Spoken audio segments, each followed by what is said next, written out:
110 film. The number is higher than 35mm film and only 10 less than 120 film, so the film must be almost as big, right?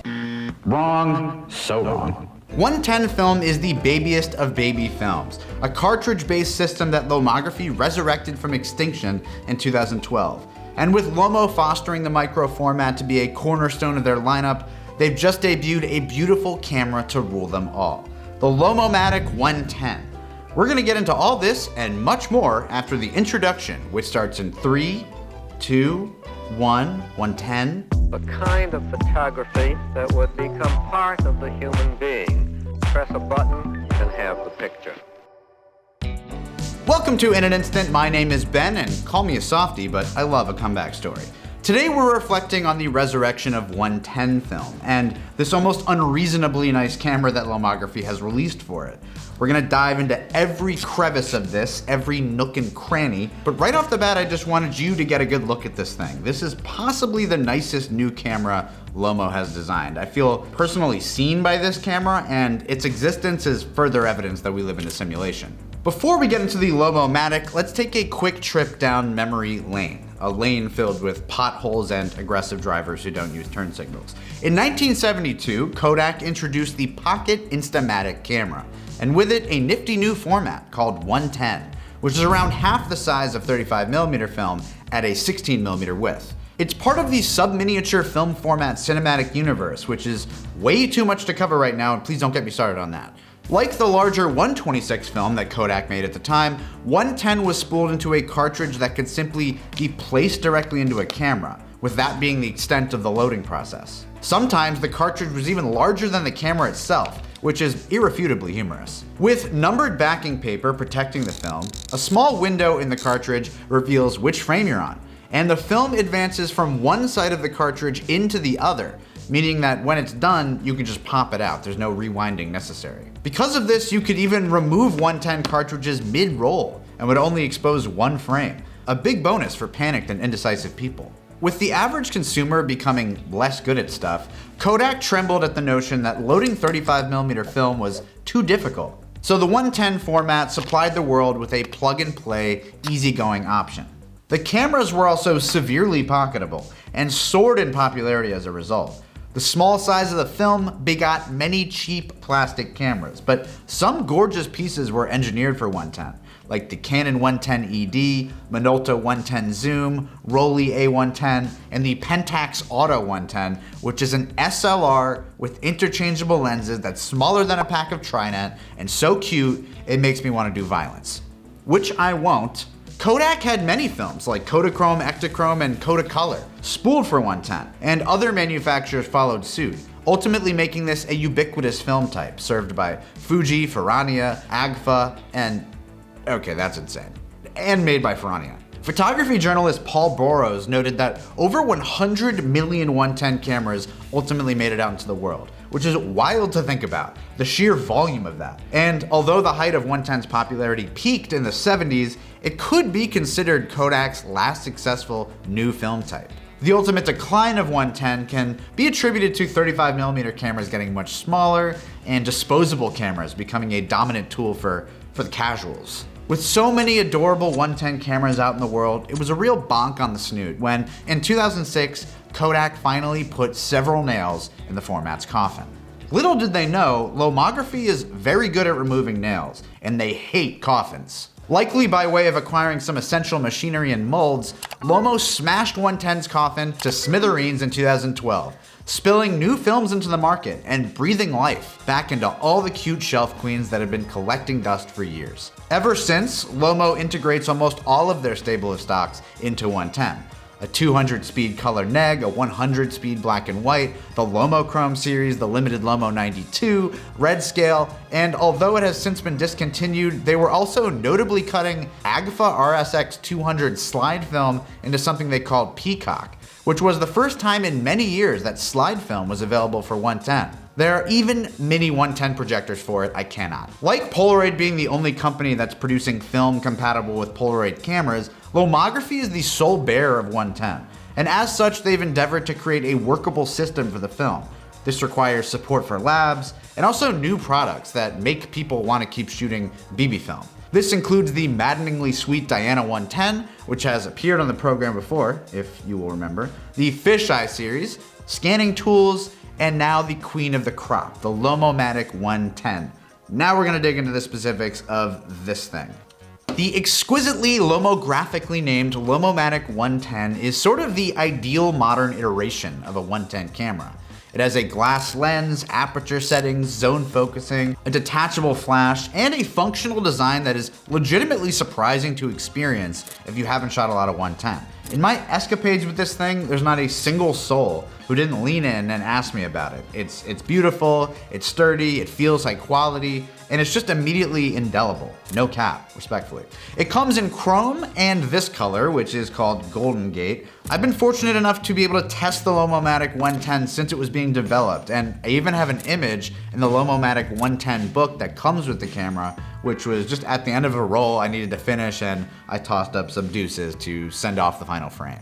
And in getting to use the polished final model, I got to truly test how capable this camera is under scrutiny. Let's first discuss the lens and how it works.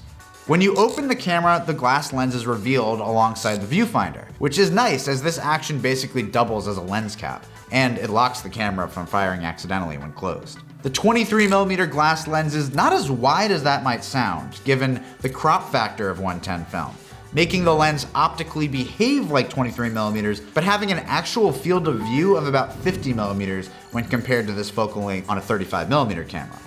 The apertures available on the lens are f2.8 and 5.6. These are denoted by day and night settings, with the camera's aperture priority auto metering system basing the shutter speed on which aperture you selected. Like 16mm cinema cameras, wider apertures are necessary to get any background separation from subjects. The smaller the format, the wider the lens has to be for a normal field of view, and the wider the lens is, the deeper depth of field you'll get. So 2.8 is really your best bet if you want to get any of your background out of focus. The lens can be focused to 4 zones. The 0.8 meter minimum focusing distance really lets you fill the frame with the subject, and shooting close up is the most effective way to get a clear image. 110 film doesn't resolve as much detail as larger film stocks, so the bigger something is in frame, the more you can see of it, basically. After you fire the shutter button, advancing the film entails the addicting and satisfying motion of collapsing and reopening the camera with this sliding mechanism.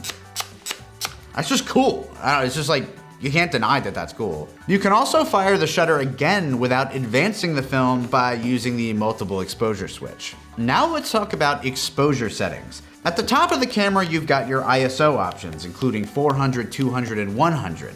The bulb mode setting for long exposures is right above that. Though on a practical level, I'm not sure how you logistically use bulb mode on this without a way to mount it to a tripod, although I guess you could just roll up some tape and stick it on there since it's so light. That would be very lomographic of you. The ISO settings inform the light meter sensitivity and resulting exposure in combination with the aperture you selected, and could also be used as exposure compensation, as you could set it to a lower or higher ISO to over or underexpose a shot, respectively, even mid-roll or from shot to shot. 400 ISO is also a nice setting to have in that it isn't present on every 110 camera.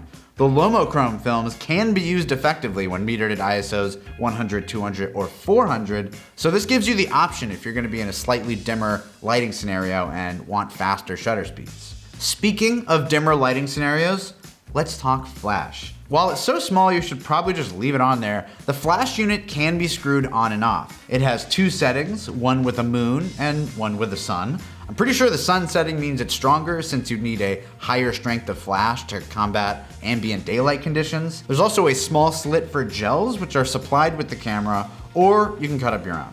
I found myself using flash way more with this camera than I would with any other camera because I feel like this format almost inspires using it that way. 110 is a kitschier way of shooting. You're deliberately using a tool that will produce images with higher levels of grain and thus resolve less detail, and it sort of begs to be used for more fleeting moments or casual snapshots versus more deliberate compositions. For that reason, I also kind of liked using the black and white Orca film more. Makes the grain feel more apropos and marries the aesthetic of surveillance or spy cameras that 110 resembles.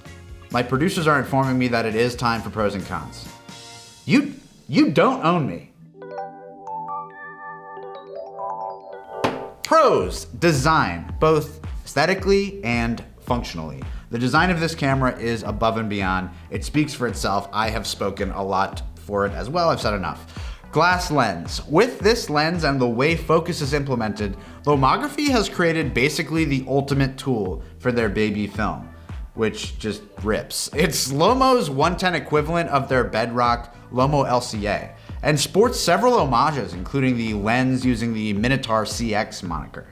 And cons. Though I'm obsessed with how to advance film on it, sometimes this motion gets me like tripped up and the camera won't advance the exposure. I'm really honestly not sure why. It's probably my fault. Either way, you can always check that it's moving to the next frame by just looking at the frame number on the back. And 110 film processing, price, and scanning. This is not the fault of the camera, but rather the ecosystem of using a less common film type.